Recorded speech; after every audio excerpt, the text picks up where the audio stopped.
Bonsoir à tous, bienvenue dans votre émission, votre projet pour la Réunion. On va parler de la femme réunionnaise avec notre invité. Bonsoir Rudy Jou. Bonsoir Gismi, bonsoir à tous.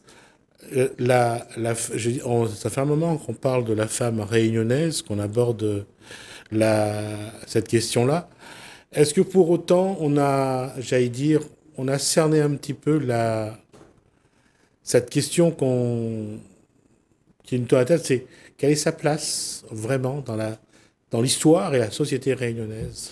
Alors c'est vrai qu'on a déjà eu pas mal d'échanges et j'espère que grâce à ces échanges, les mentalités commencent un peu à bouger et qu'on arrive petit à petit à cerner cette fameuse place. Cette fameuse place qui est toujours compliquée et difficile à cerner malgré tout. Parce que la question est depuis... c'est la place de la femme. Malheureusement, pour la femme, ça dépend souvent des hommes. Oui. Et on voit, par exemple, lorsque les femmes malgaches arrivent, elles sont femmes, parce que les hommes ont besoin de femmes. Quand les femmes arrivent d'Europe, de France, les femmes esclaves redeviennent esclaves. Alors oui, c'est l'héritage de notre histoire. Bon, c'est l'histoire de l'humanité, dans la nature, effectivement. Maintenant, les choses évoluent, le temps, les circonstances évoluent, et j'ai tendance à penser que la place de la femme se détermine d'abord par elle-même. Oui, alors là, on va ouvrir une parenthèse sur l'histoire, l'histoire de Kala, l'histoire de Célimène bien plus tard. Les femmes vont quand même se battre, mais elles ont été malgré tout l'objet de comportement. Elles ont été vraiment victimes du comportement des hommes. C'est une réalité qui est qu'il y a une sorte de domination, on va appeler ça domination, et peut-être aussi domination de la part de l'homme et soumission de la part de la femme. Et c'est un héritage qu'on porte aujourd'hui, les femmes d'aujourd'hui, la femme réunionnaise, et c'est un héritage dont on ne doit pas se délester. On doit apprendre à vivre avec, on doit l'accepter, et pour pouvoir le dépasser, il faut d'abord l'accepter. Et on voit au fil de l'histoire, les femmes qui vont être un peu mises en avant, soit c'est parce elles font partie de ceux qui gèrent les esclaves, Madame Desbassins. Et puis il y a les femmes d'une classe sociale blanche et aisée. Thérèse de Châteauvieux, première mairesse de l'histoire de la Réunion, donc à Saint-Leu. Et après, il faut, je veux dire, ça remonte pas à si longtemps que ça. La première femme dans les années, la première femme communiste qui va venir, qui va avoir un poste, là j'ai oublié son nom, mais il faut attendre quand même début du XXe siècle. Oui. Effectivement. Alors, il y a peut-être une double difficulté ou un double handicap. Outre le fait d'être femme, il y a aussi cette problématique d'être femme de couleur. Et dans les exemples dont vous nous parlez, on se rend compte quand même que là où la femme a réussi dans un premier temps, historiquement, où elle a réussi à se dépasser ou à dépasser sa condition, c'était aussi en lien avec le fait d'être blanche. Oui. Donc, c'est vrai qu'on porte ça à la femme réunionnaise. Alors, je suis moi-même de couleur, on porte une double difficulté peut-être et une double acceptation. C'est non seulement d'être femme, mais aussi femme de couleur. Et comment, quand on voit le poids de l'histoire, on voit la difficulté que la femme a eu de s'imposer dans la société dite évoluée, la société européenne. Aujourd'hui encore, c'est pas simple pour la femme de dire qu'elle a une place... Ah non, c'est pas simple. Il y a aucune facilité aujourd'hui, malgré les discours féministes d'ailleurs. Et je ne suis pas sûre que ces discours-là servent positivement, systématiquement à la condition de la femme d'ailleurs. Donc la difficulté est bien profonde, elle est identitaire et elle est aussi donc cet héritage de l'histoire qui fait que comment on doit trouver cette solution-là de comment s'en défaire, comment s'en détacher. Même s'il y a eu des reines en France, dans l'histoire de France, La seule femme qui a atteint un second tour de l'élection présidentielle en France, sous la Ve République, qui plus est, c'est Ségolène Royal. C'était contre Nicolas Sarkozy en 2007. Donc, ça montre bien que l'image de la femme n'est pas seulement liée aux classes sociales, à l'esclavage, mais liée à une mentalité masculine. Oui, d'ailleurs, on retrouve un petit peu, pour moi, malheureusement, cette figure masculine chez beaucoup de femmes aujourd'hui qui ont une place. Aujourd'hui comme hier, d'ailleurs, parce qu'on parle beaucoup de la femme de couleur esclave, mais à Madagascar, on a eu une grande reine malgache. Et c'est vrai que historiquement, on va parler ici de Madame des Bassins, au-delà de sa couleur, historiquement et aujourd'hui encore, lorsqu'on a des femmes qui ont un positionnement ou un certain statut, une place sociale, eh ben, elles ont des traits masculins, c'est-à-dire une dureté, quelque chose qui, en tout cas pour moi, qui ne renvoie pas à la douceur féminine. Oui, parce que pour être, j'allais dire, avoir une poigne de fer, il vaut mieux pas non plus être trop douce, trop... J'aime à penser qu'on peut avoir une poigne de fer dans un gant de velours, mais ça reste encore très compliqué, effectivement. Et quand on regarde l'histoire, on regarde les femmes, on regarde comment les choses évoluent, j'allais dire, on essaye toujours de cantonner la femme à des places secondaires, j'allais dire sommaires, secondaires, et l'homme a tellement peur de la femme, a tellement peur de ce que la femme peut faire, que ça a mis du temps à arriver. Il a fallu une loi pour que les femmes aient la même place sur les listes électorales que les hommes. Oui.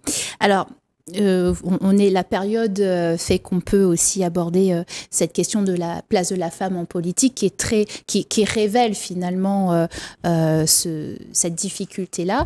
Et il y a quelques jours encore, je parlais avec une figure politique masculine réunionnaise qui me disait « Madame Dijoux, vous êtes une drôle de femme ».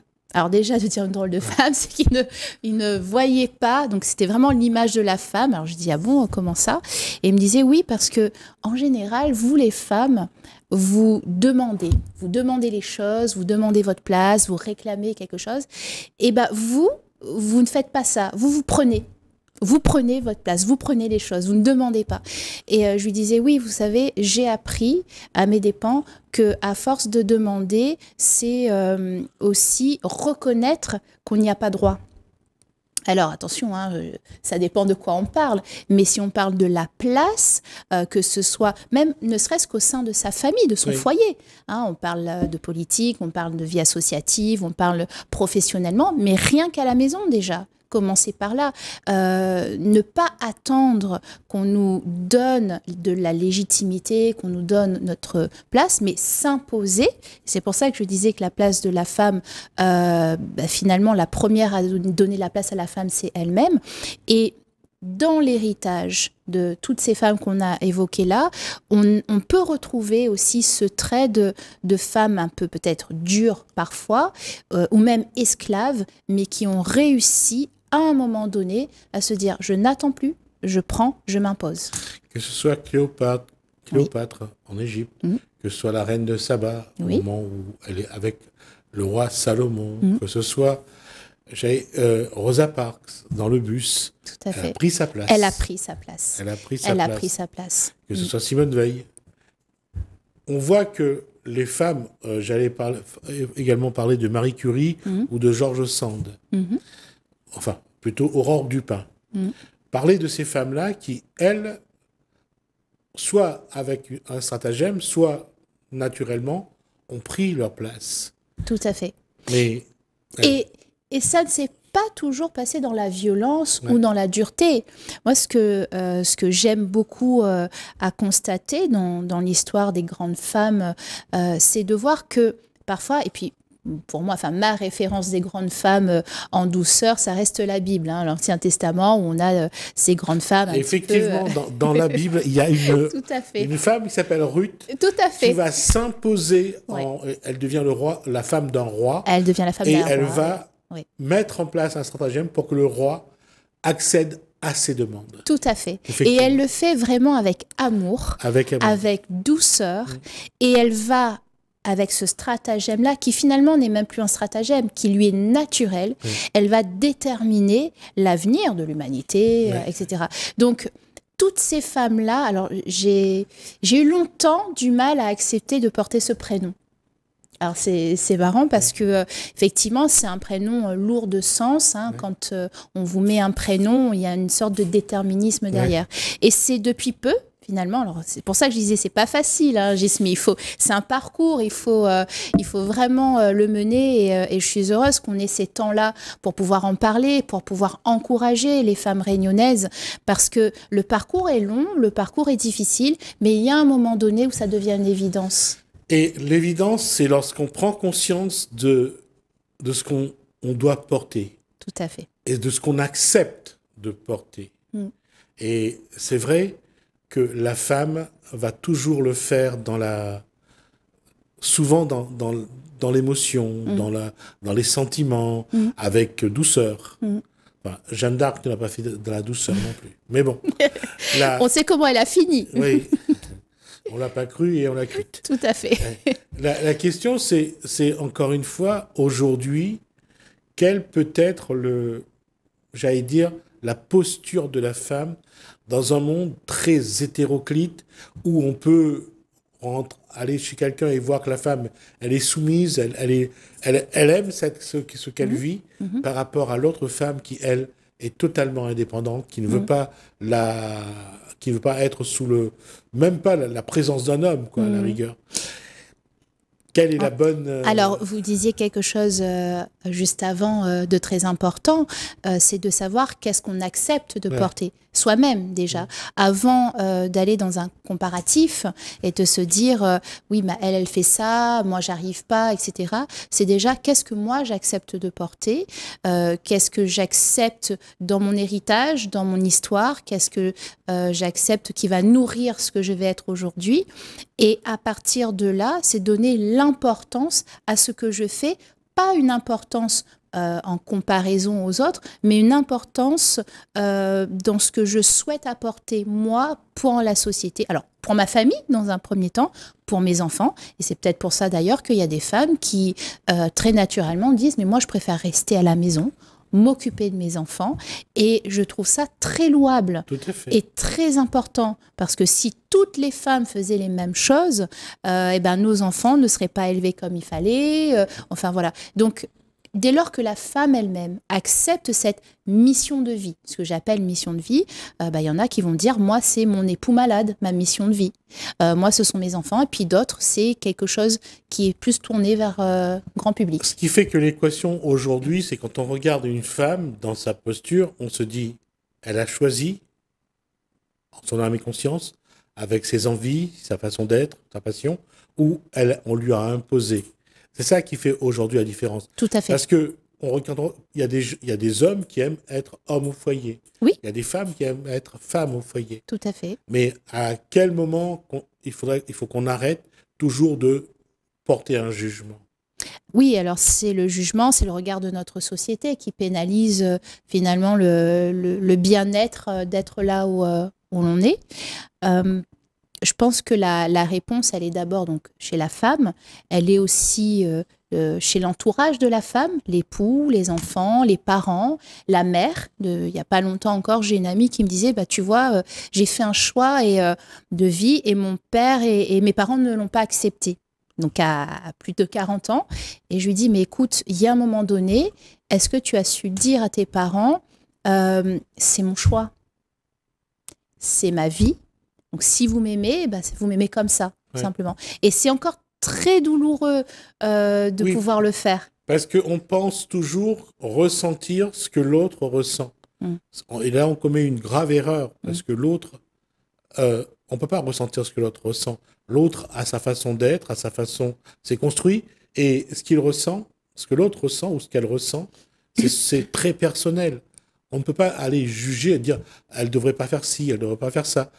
Là aussi, ce qui change, qui pèse beaucoup dans la société, c'est le regard sur l'autre, et on croit savoir. Et on se mêle toujours de ce qui nous regarde. C'est le problème de l'effet miroir. Hein, souvent, effectivement, on a l'impression que l'autre pense ou fait comme nous. Et malheureusement, quand la motivation, l'intention de la personne qui porte le regard n'est pas bonne, forcément, le jugement n'est pas bon. Et c'est malheureux, mais c'est amplifié par certains médias, par des réseaux, par tous ces moyens de communication-là, où tout devient facile. Et la première chose, la plus facile, c'est de porter un jugement. Et ça fait mal à notre société, ça fait mal aux femmes particulièrement, ça fait mal aux enfants. On n'en parle pas nécessairement ici, mais il y a de plus en plus d'enfants qui se suicident pour des raisons de harcèlement sur les réseaux. C'est quand même un indicateur que la société, notre société, est en souffrance. Et elle souffre du regard de l'autre. C'est quand même malheureux. Et finalement, et c'est ça aussi qui crée des tensions, un mal-être. Parce que si on pense que l'autre n'est pas bien, on n'est pas bien. Mais on ne sait pas si l'autre est bien ou pas. Et finalement, est-ce qu'on doit rechercher le fait que l'autre soit bien ou pas, ou est-ce qu'on doit d'abord se concentrer sur soi? Il y a un moment donné, c'est pour ça, je reviens toujours à la première alliée de la femme, c'est elle-même. Celle qui doit prendre sa place, c'est la femme. Elle ne doit pas attendre parce qu'effectivement, on est dans une société où on est dans des attentes pour l'autre avant de regarder ce que nous, on peut faire. Et puis, il y a une chose aussi qu'il faut regarder, qu'on le veuille ou pas, s'il y a des hommes qui sont très paternels, qui sont très présents, qui essayent vraiment de construire le socle pour l'enfant, avec soit son conjoint, soit avec quelqu'un d'autre. Hein. Mais il y a aussi ceux qui ne sont pas prêts à assumer un minimum. Bien sûr, c'est un petit peu alors assumer d'un point de vue éducatif ou d'un point de vue matériel, ou juste le fait d'accepter que la femme ne soit pas nécessairement à la maison. Il y en a encore beaucoup comme ça. Et puis, au-delà du fait d'être dans un pouvoir ou d'être dans une domination, j'ai tendance à penser que beaucoup d'hommes ont peur. Ils ont une peur que la femme puisse à un moment donné prendre davantage de place qu'il veuille bien lui donner. Et cette peur-là, je ne sais pas nécessairement d'où ça vient. Il doit y avoir des études en psychologie ou quoi. La peur de l'homme est liée à la nature, c'est-à-dire d'où sort l'homme et où est-ce qu'il veut après aller. Il est dans vraiment une contradiction. Il est né d'une femme. Et il veut aller... Bon, aujourd'hui, le contexte évolue. Là, il y a l'homosexualité, il y a la bisexualité, il y a pas mal de choses. Mais, naturellement, l'homme va aller vers une femme au départ. Et ça crée des peurs, paradoxalement. Ça crée des peurs, et puis... peut-être qu'il y a cette notion de péché originel où la femme a donné la pomme à l'homme et que du coup, tout est parti en vrille à cause de ça. Bon, j'allais dire, elle a donné la pomme et il y a eu des pépins. Et il y a eu des pépins, effectivement. C'est bien trouvé.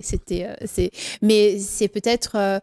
en fait, cette histoire, alors que certains considèrent comme un conte ou quoi, en tout cas... qu'on retrouve dans différentes religions, de manière différente, c'est le rôle de la femme qui détermine finalement l'humanité et ce qu'elle est.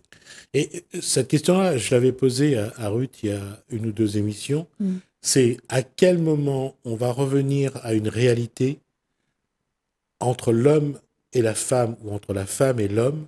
C'est bien la femme qui a, de manière physiologique, ce pouvoir supérieur. Bien sûr, c'est elle qui met au monde. Ouais. Donc c'est elle qui fait que l'humanité existe. Et c'est un paradoxe. Regardez tous ces hommes qui sont devenus des grands, des célèbres soldats, des célèbres, j'allais dire, qui les a mis au monde. Il y a toujours une femme, hein. Ouais. Il y a toujours une femme à l'origine. Et c'est tout part de la femme. Et c'est peut-être ça, finalement, de là d'où vient la peur de l'homme et ce sentiment ou ce besoin de dominer, ce besoin naturel de dominer. Et peut-être qu'il appartient aussi aux mamans de petits garçons de les rassurer quant au fait que c'est pas parce que c'est la mère qui apprend à l'enfant, c'est la mère qui fait l'enfant, que l'homme doit avoir peur. Et si on remonte un peu plus dans notre histoire, de toute façon dans l'histoire du monde, qui, dans les années, j'allais dire, du temps de l'esclavage, qui s'occupait des enfants? Qui allaitait les enfants? C'est la femme, évidemment. La femme esclave, Oui. qui plus est. Donc, j'allais dire, la femme esclave a transmis à des générations. Et la femme esclave avait une place et un rôle déterminant. Donc, même esclave, même femme, même de couleur, elle a toujours eu un rôle déterminant. Et juste parce que j'ai, le 20, je ne sais plus la date, je crois que c'est le 1er juin, il y a eu au MOCA un événement de la CCCE, oui. le Conseil de la culture, de l'éducation et de l'environnement, et on parlait de Kal. Et Kal, en malgache, ça signifie femme. Femme. Et Kala, c'est la femme. C'est la femme. Et Kal, ça veut dire aussi temps, selon Yafar, qui disait que pourquoi on disait toujours grand-mère Kal, quelle heure il est. Donc, on demandait à la femme, la femme est maître du temps. Maître du temps. Maîtresse du temps. Oui, oui. Donc, il y a tout un fait qu'on a, on a dévoyé. Oui, oui, tout à fait. On a enlevé à la femme un pouvoir naturel. Et finalement, l'homme se prend le pied dans le tapis parce qu'il n'est pas à la hauteur. Exactement. Et puisqu'on y revient toujours, finalement. On y revient toujours. Ouais. Oui. Ça veut dire que ce débat-là sur la place de la femme, elle est plus complexe que prévu parce que c'est pas la femme qui n'est pas à sa place. En fait, c'est l'homme qui n'est pas à sa place. Et ben, c'est très bien que ce soit un homme qui le dise. Et c'est vrai que c'est une question qui dépasse les questions de droit. C'est une question identitaire. Alors, c'est une question qu'on va sans doute reposer à la prochaine rencontre. Avec plaisir, j'espère. Dijou, parce que je crois que ça serait bien qu'on continue à creuser pour voir jusqu'où on peut essayer de comprendre. Avec grand plaisir. Merci pour cet échange. Merci. Dijou. Merci à vous de nous avoir suivis. Merci Hélène, merci François. Je vous dis à bientôt.